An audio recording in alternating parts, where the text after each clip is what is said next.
Então, pessoal, como eu falei para vocês, é necessário a gente fazer algumas continhas básicas para o dimensionamento dessas perdas por infiltração, por evaporação e dos aportes de água por precipitação, que estão relacionados a esses fatores hidromecânicos que vão influenciar na demanda por água e, consequentemente, nessa caracterização da disponibilidade hídrica necessária para determinado projeto de aquicultura.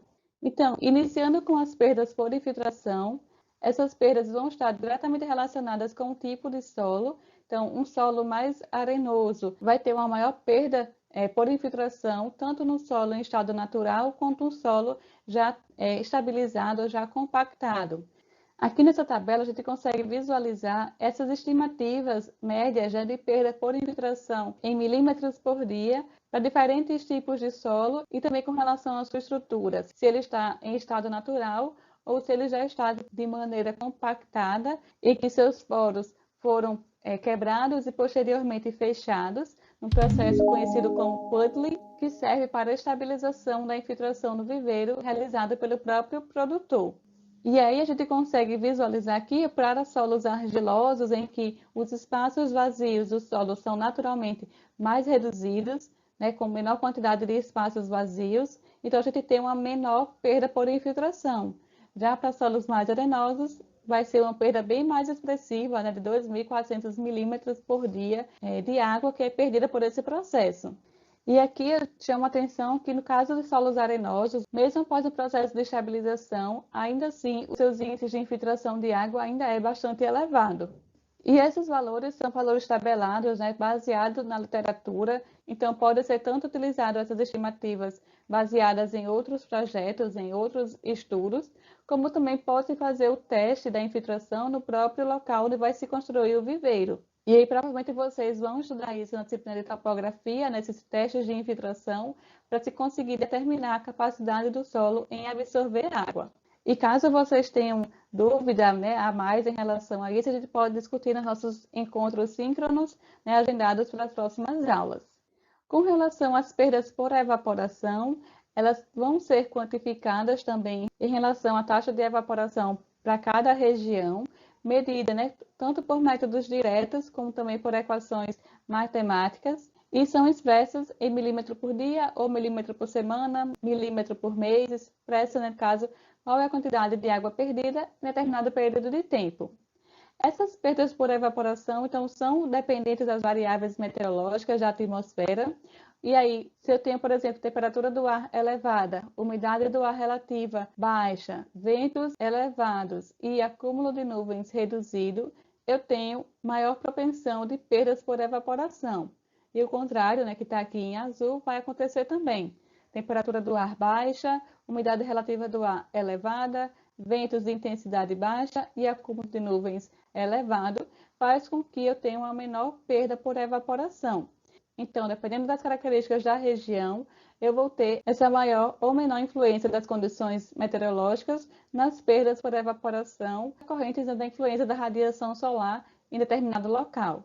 E em relação às entradas de água do sistema, a gente tem, né, a precipitação e o escoamento superficial, sendo a precipitação a entrada de água mais relevante comparada com o escoamento superficial. E devemos ter conhecimento de que a disponibilidade de água deve ser suficiente para satisfazer as demandas biológicas de determinadas espécies com relação à qualidade da água, para manter aquele mesmo nível de qualidade da água, considerando tanto as entradas quanto as saídas de água do sistema. Ou seja, né, fazer um balanço hídrico, determinar essa disponibilidade de água que seja suficiente para atender às demandas do cultivo. Então, eu tenho que tanto definir aquelas perdas por evaporação, por infiltração, como também calcular o aporte de água, né, as entradas de água por precipitação e escoamento superficial. E aí, novamente, eu ressalto que o escoamento superficial, ele tem uma quantidade de entrada de água mais diminuta, portanto, ele pode ser considerado insignificativo quando comparado com a entrada de água decorrente da precipitação. E diante disso, como é que a gente vai fazer para calcular essa exigência, essa demanda de água dos nossos projetos de agricultura? Então, o primeiro passo que a gente precisa determinar é o volume dos viveiros, né, em metros cúbicos.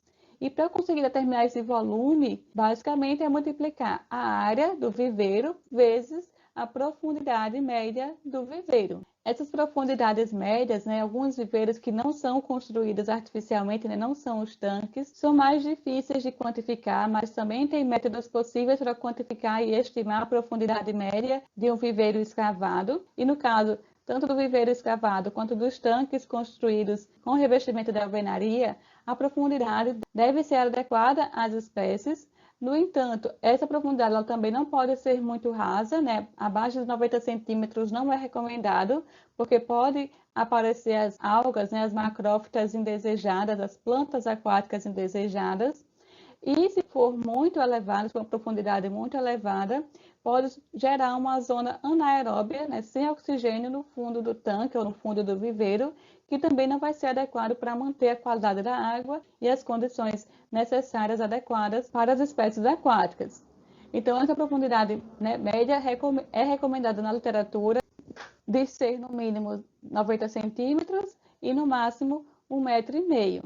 E para casos de viveiros com profundidade mais elevada, deve-se ter acompanhamento, né, e atenção do engenheiro responsável pelo projeto para manter bons níveis de renovação da água, de aeração, para não termos condições anaeróbias no fundo do viveiro. E aqui essa tabela mostra, né, alguns exemplos de dimensões diferentes de construção de viveiros, a sua área respectiva, profundidade média e qual seria o volume de cada um desses viveiros.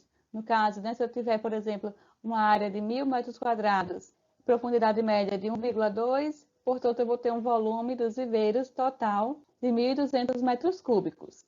A partir de agora, a gente vai calcular juntos aqui as demandas necessárias de água para a construção de um viveiro, considerando esse exemplo inicial aqui. Então, vamos supor que vamos precisar dimensionar um projeto de piscicultura que será implantado no município de Açu, no Rio Grande do Norte. E aí o local para a nossa construção desse viveiro conta com 5 hectares de área alagada e cerca de 1,5 m de profundidade média. Então, aqui eu estou dizendo qual é a área e qual é a profundidade média do local onde eu vou implantar esse projeto de aquicultura. Além disso, o solo da região onde será implantado o meu projeto é do tipo arenoso, né, possui textura arenosa e também é considerado que não há troca de água por outros mecanismos que não seja a evaporação, a infiltração e a precipitação. Dessa forma, considerando esses dados iniciais, eu quero saber, né, qual é o volume de água necessário para a construção dos viveiros. E aí, lembra lá da equação que eu mostrei anteriormente, para a gente calcular o volume dos viveiros? É bem simples, né? Só multiplicar a área vezes a profundidade média. E ter atenção aqui em relação às unidades, tá? Então, a unidade deve ser a mesma para a gente conseguir multiplicar corretamente e ter o resultado correto. Então, o volume do viveiro em metros cúbicos vai ser a área em metro quadrado e a profundidade média em metro. Então, transformando 5 hectares para metro quadrado, a gente vai ter 50.000 metros quadrados vezes 1,5 m, que dá um volume dos viveiros de 75.000 metros cúbicos. Então, a princípio, eu vou precisar desses 75.000 metros cúbicos de água para conseguir construir e encher os meus viveiros para essa área e nessa profundidade, certo? Até agora, talvez bem simples, né? Então, vamos dar continuidade. A gente já tem qual é o volume dos viveiros, certo? Agora, vamos precisar calcular qual é a estimativa da perda por infiltração nesses viveiros. E essa estimativa da perda por infiltração, vou precisar determinar qual é o volume infiltrado, e esse volume vai depender da taxa de infiltração pela área de construção do viveiro. E dependendo do tipo de solo da região, eu vou ter determinadas taxas de infiltração, né, de perdas por infiltração no solo em estado natural. E para obter, então, o volume infiltrado diariamente, eu multiplico essa taxa de infiltração diária, né, de metro por dia, pela área em metro quadrado do viveiro. Dessa forma, se a gente for considerar aqueles mesmos dados iniciais e também considerando que o solo tem uma taxa de infiltração média de 1,042 milímetros por hora, então já é dado para você, já é conhecido qual é a taxa de infiltração média daquela região, qual seria então a estimativa da perda de água por infiltração naquela localidade lá de Açu. Para eu conseguir determinar essa estimativa da perda por infiltração, multiplico a taxa de infiltração vezes a área de construção dos viveiros, né? Tudo na mesma unidade, né, de metro ou metro quadrado. Então, transformando as minhas unidades, né, de 1,042 milímetros por hora para metro por dia, multiplicando pela área de 50 mil metros quadrados, eu vou ter como resultado um volume infiltrado de 1.250 metros cúbicos por dia. E transformando esse volume infiltrado em metros cúbicos por dia para metro cúbico por ano, ou seja, determinar qual é o volume anual perdido por infiltração, vai ser simplesmente multiplicar esse volume de 1.250,4 metros cúbicos por dia por 365 dias no ano.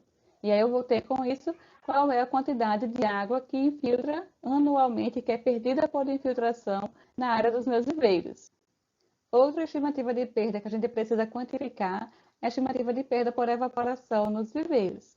Essa perda por evaporação, então, a gente também vai ter como resultado um volume evaporado, e esse volume evaporado vai depender de qual é o ciclo de produção de determinada espécie, geralmente, né, um ciclo anual, mas pode ser, né, um período de tempo menor ou maior do que um ano, e vai ser necessário a gente calcular, então, qual é o volume evaporado com base nesse ciclo de produção. Esse volume evaporado também depende da área do viveiro e da taxa perdida por evaporação mensal, depois transformada para uma taxa anual ou, né, uma taxa dependente do ciclo de produção de cada tipo de espécie. Essa determinação da taxa de evaporação, ela envolve o cálculo de diversas variáveis climatológicas, como direção do vento, temperatura do ar, umidade relativa do ar. E essa quantificação com relação a essa taxa de evaporação real é bastante complicada e existem outros métodos, né, matemáticos, métodos mais empíricos que determinam, que aproximam a taxa de evaporação de uma determinada localidade com base no método do tanque classe A. Como eu já expliquei sobre esse método na aula passada, vou falar rapidamente aqui, mas esse tanque classe A, ele simula qual é a lâmina de água perdida por evaporação num tanque construído com dimensões conhecidas. Então, a medida de evaporação determinada pelo tanque classe A pode ser utilizada para a estimativa de perdas de água por evaporação em viveiros de agricultura também. Então, a estimativa de água perdida nesse tanque classe A pode ser utilizada como uma medida de referência para a gente saber qual é a taxa de evaporação mensal e anual em determinada localidade. E essas taxas de evaporação, elas geralmente estão presentes em planos estaduais de recursos hídricos, ou planos de bacia hidrográfica, ou em artigos ou trabalhos acadêmicos, ou ainda em órgãos públicos que já definem, né, já dizem qual é a taxa de perda de evaporação anual baseada em séries históricas antigas e determina, portanto, qual é a média de evaporação que acontece em cada localidade para determinado período de tempo. E muitas vezes não é mais necessário que cada projetista construa um tanque classe A para determinar a sua taxa de evaporação ali bem localizada. Então, como medida simplificada, pode utilizar desses outros estudos que já quantificaram, que já têm uma média de regiões com características semelhantes para serem empregadas nessas estimativas de perda por evaporação. Nesse sentido, a ANA, que é a Agência Nacional de Águas, fornece uma estimativa dessa taxa de perda por evaporação, bem como a estimativa média mensal da quantidade de volume precipitado em determinado município e que, para os pedidos de outorga de projetos de agricultura, é inclusive recomendado pela própria Agência Nacional de Águas que sejam utilizados, né, como base esses valores de perda por evaporação por infiltração, com base nessas taxas mensais. E nesse link que está aqui disponível para vocês, vou colocar também listado aqui na descrição do vídeo. Vocês conseguem ter acesso às instruções da ANA para projetos de piscicultura em viveiros construídos. E já é uma fonte de dados, né, confiável que pode ser empregada para que a gente conseguir quantificar essas perdas por evaporação de acordo com a localidade, de acordo com o município onde se está pretendendo instalar determinado projeto. Então, continuando com aquele mesmo exemplo, como é que a gente pode estimar essa perda de água por evaporação? Considerando, então, que esses dados de evaporação e precipitação mensal lá do município de Iaçu estão aqui nessa tabela, né, evaporação de janeiro, fevereiro, março até dezembro, e aqui a evaporação e precipitação anuais, ou seja, a quantificação aqui dessa soma de todos os volumes evaporados por mês, e precipitado por mês também da mesma forma. E considerem também que o ciclo de produção da piscicultura é de 12 meses. Então, para a gente conseguir estimar essa perda de água por evaporação, multiplicamos essa taxa de evaporação, né? Essa taxa de evaporação vai ser em metro por ciclo de produção, multiplicada pela área do viveiro. Então, esse ciclo de produção aqui, considerando 12 meses, o que a gente vai precisar fazer? Somar toda essa taxa de evaporação aqui mensal. E a gente vai ter como no final, né, uma taxa de evaporação anual de 2.399 milímetros por ano. É essa taxa que vai entrar aqui nessa equação do volume evaporado, para a gente conseguir estimar o volume evaporado de metro cúbico para esse ciclo de produção, então, de 12 meses. Então, dessa forma, o volume evaporado será 2.399 milímetros, né, por ano, vezes 50 mil metros quadrados. Isso vai me resultar no volume evaporado de 119.950 metros cúbicos. Ou seja, o volume que é evaporado para essa área de 5 hectares, nessa região de Açu, com essas características de taxa de evaporação, é de 119.950 metros cúbicos em um ano, né? No total de um ano, no ciclo de produção de um ano. Então, como a gente já tem também os dados de precipitação, então a quarta pergunta aqui, qual seria a estimativa do aporte de água por precipitação? O quanto de água que vai entrar, né, que vai ser somado como uma dado de entrada desse balanço hídrico que há em relação a esses fatores hidromecânicos. E vai seguir, então, a equação, a mesma lógica do volume evaporado. Será o volume precipitado, também com base no ciclo de produção, vezes a área do viveiro. Então, utilizando o volume precipitado anual de 366 milímetros e multiplicando por 50 mil metros quadrados, a gente tem um volume precipitado de 18.300 metros cúbicos ao ano. Novamente, no ano todo, né, nesse ciclo de produção de 12 meses, foi precipitado, entrou como aporte de água no meu projeto, nos meus viveiros, 18.300 metros cúbicos de água. E aí a gente já tem tanto o volume dos viveiros, como o volume infiltrado, o volume evaporado e o volume precipitado, a demanda de água, ou seja, o quanto de água que é necessário para o meu projeto de piscicultura, será o volume dos viveiros, mais o volume que é infiltrado, mais o volume que é evaporado, menos o volume precipitado. Ou seja, né, as saídas menos a entrada de água. A gente calculou anteriormente que o volume do viveiro tem 75 mil metros cúbicos de água, considerando aquela área e profundidade. Então, também é necessário considerar esse volume que é perdido para a drenagem da água, para poder permitir a retirada dos peixes nessa operação de despesca, de 75% da água. Portanto, o volume dos viveiros também precisa considerar esse volume que é perdido na operação de despesca uma vez ao ano. Ou seja, né, o volume do viveiro que a gente calculou anteriormente, que era apenas a área multiplicada pela profundidade, agora também vai ser somado com essa taxa de reposição necessária por conta dessa perda de água na operação de despesca. Sendo assim, o volume do viveiro, ao total, considerando aquela necessidade de água para encher o viveiro da área e profundidade, com a perda de água de 75% de uma vez ao ano, ou seja, eu tenho um volume do viveiro necessário de 131.250 metros cúbicos. O que antes era 75 mil metros cúbicos passou a ser 131.250 devido a essa operação de despesca, onde há uma perda de água de 75% do viveiro uma vez ao ano. Certo? Entendido? E aí sim, né, no final, eu consigo quantificar essa demanda anual de água, considerando esse volume dos viveiros, o volume filtrado, o volume evaporado e o volume precipitado. Então, a minha demanda anual vai ser 131.250 metros cúbicos, mais 456.396 metros cúbicos, que é o volume filtrado, mais o volume evaporado de 119.950, menos o volume precipitado, 18.300 metros cúbicos.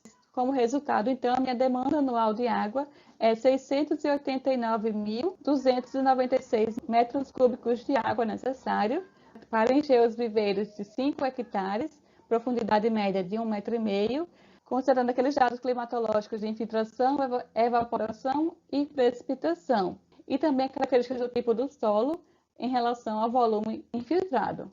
E nesse ciclo de produção de 12 meses, então, a minha demanda de água, né, ela é expressivamente maior do que se eu considerasse apenas o volume de água calculando a área multiplicada pela profundidade.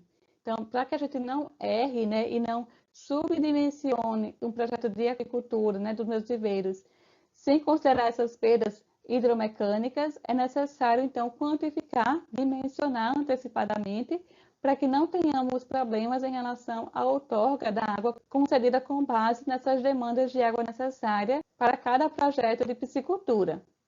E a partir daquela demanda de água calculada anteriormente, a gente também pode quantificar qual é a vazão necessária para encher o viveiro. Então, para quantificar essa vazão necessária, eu utilizo daquela demanda necessária dividida pelo ciclo de produção, pelo tempo do ciclo de produção. Ou seja, minha demanda de 689.296 metros cúbicos dividido por 365 dias no ano, que são os 12 meses do ciclo de produção da minha espécie. E aí eu vou conseguir quantificar, portanto, que a vazão necessária para encher os viveiros é de aproximadamente 1.900 metros cúbicos por dia, e transformando as unidades vai resultar numa vazão necessária de 21,8 litros por segundo. Essa é a quantidade de água necessária que eu preciso retirar do manancial ou que eu precisar utilizar para o meu projeto de piscicultura, desse exemplo, que eu preciso comparar com a quantidade de água, com a vazão disponível dos mananciais possíveis de utilização da água. Então, esse equilíbrio da vazão requerida com a vazão disponível. Lembrando que a aquicultura é uma atividade que exige, né, a outorga do uso para a captação da água. Esse procedimento de outorga, que é dado pelo órgão legislador, né, que faz o gerenciamento do recurso hídrico a nível estadual ou nível federal, e se a vazão requerida for menor do que 1 litro por segundo, ela é considerada insignificante e, portanto, é desnecessária a outorga. E para vazões superior a 1 litro por segundo, é necessário que o empreendedor solicite a outorga ao órgão responsável, seja a ANA, se for algum rio de domínio federal, nacional, ou ao IGARNE, aqui no nosso estado do Rio Grande do Norte, se for um rio de domínio estadual, para que o empreendedor ele obedeça os limites estabelecidos na outorga com base na vazão disponível do curso d'água. Então, essa vazão demandada por uma piscicultura deve sempre ser comparada com a vazão disponível do curso d'água, que será utilizado para abastecer e manter o empreendimento em funcionamento.